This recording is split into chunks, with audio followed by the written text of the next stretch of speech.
Number 3 ॻाल्हि, कॾहिं बि कंहिं माण्हूअ जी ॻाल्हि दिलि ते न खणो। जॾहिं बि उहा ॻाल्हि करे वेंदा, जेको उन्हनि वटि हूंदो उहो ई तव्हां ॾे उछलींदा आहिनि। गिंदु किचिरो जेको बि उन्हनि वटि हूंदो आहे उहो ई तव्हांखे ॾींदा आहिनि। जॾहिं तव्हां उहो वठणु शुरू कंदा आहियो त तव्हां परेशान रहणु शुरू थी वेंदा आहियो। नंबर 4 ॻाल्हि, कॾहिं बि परेशान न थियो।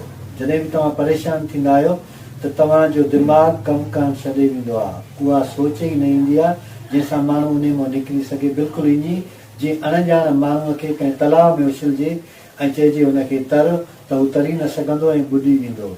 ईअं ई तव्हांजो शऊर ओॾी महिल ख़तमु थी वेंदो ऐं तव्हां उहा शइ हासिलु न करे सघंदो या उन शइ ते न पहुची सघंदो जेका तव्हां हासिलु करणु चाहियो था पिया।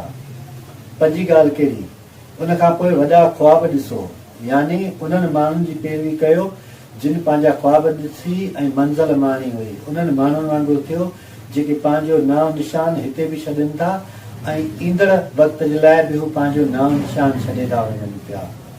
उनखां पोइ रोज़ानो जेकॾहिं किताबु पढ़ंदव तव्हां त तव्हां में क्रिएटिविटी अची वेंदी। किताबु घटि में घटि जेके तव्हांखे टाइम नथो मिले त 1 कलाक त पढ़ो। उनखां पोइ तव्हांखे ख़बर पवंदी त हिन जंहिं दौर में तव्हां रहो था पिया उन में छा थी रहियो आहे, उन खे कीअं माण्हू उन सां हली सघे थो, उन सां कीअं माण्हू बैलेंस रखी सघे थो। इहा शइ बि तव्हांजे लाइ ॾाढी अहम हूंदी आहे। उनखां सवाइ रोज़ानो माण्हू खे डायरी लिखणु घुरिजे। तव्हां ॾिसंदव त तव्हां अॼु लिखणु शुरू कयो त ईंदड़ वक़्त में यानी साल ॾेढ खां पोइ तव्हां उहा जॾहिं पढ़ंदव ऐं उहे ॻाल्हियूं तव्हांखे कुझु धुंधलियूं महसूसु थींदियूं ऐं तव्हां उहो महसूसु कंदव। उनखां पोइ तव्हां ॾिसंदव तव्हां त कहिड़े रुझान मां या कहिड़ी हालतुनि मां गुज़री आया आहियो। उनखां पोइ जेका ख़ासि ॻाल्हि इहा आहे, पंहिंजो माज़ी न विसारियो। जेकॾहिं तव्हां कंहिं पीक ते पहुचो था, कंहिं मंज़िल ते पहुचो था त उनखां पोइ पुठिते ॾिसो तव्हां शुरू किथे थिया हो। पंहिंजे पेरनि जा निशान खे गौर कयो। उन सां छा थींदो, तव्हां में वॾाई न ईंदी। वॾाई कुफर जी निशानी हूंदी आहे ऐं वॾाई अलाह ताला खे बिल्कुलु बि पसंदि न आहे। जॾहिं बि को इंसानु गुरूर कंदो आहे या वॾाई कंदो आहे त हू पाण खे भेट करणु शुरू कंदो आहे, कंपेरिज़न करणु शुरू कंदो आहे ऐं उहा भेट ॾाढी ख़तरनाक हूंदी आहे। उहा तव्हांजी नेकीअ खे ईअं खाई वेंदी आहे जीअं बाहि काठियुनि खे खाई वेंदी आहे।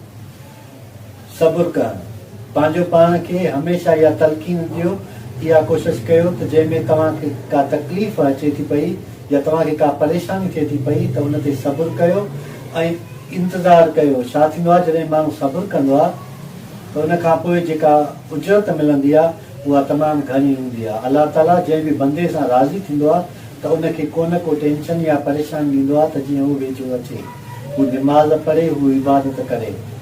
पंहिंजो पाण खे उन ई रस्ते लाइ तयारु कयो जेको रस्तो मंज़िल ॾांहुं वञे थो पियो, जेको रस्तो कामयाबीअ ॾांहुं हले थो पियो ऐं उहो ई रस्तो तव्हांखे उन ई जॻह ते पहुचाईंदो जंहिंजा ख्वाब असां ॾिसूं था पिया, जंहिंजूं ख़्वाहिशूं असांजी दिलि में आहिनि। जेके तव्हां इन्हनि कुझु ॻाल्हियुनि ते अमल कंदव त तव्हांजी ज़िंदगी आसान थी वेंदी। ॿियनि जे लाइ आसानी बि पैदा कयो। कोशिशि कयो त जेकॾहिं कंहिंजी आॾो का रुकावट आहे, कंहिंजो कमु आहे तव्हां में रहियल, उनखे हल करे ऐं उन जे लाइ तव्हां आसानी पैदा कयो। छो जो दीन जी जेका मुख्य शइ बि आहे त तव्हां ॿियनि जे लाइ आसानी आणियो, ॿियनि जे लाइ तव्हां परेशानी खे ख़तमु कयो त जीअं तव्हांजी परेशानी बि आहे पाण ई ॼाणे ई ख़तमु थी।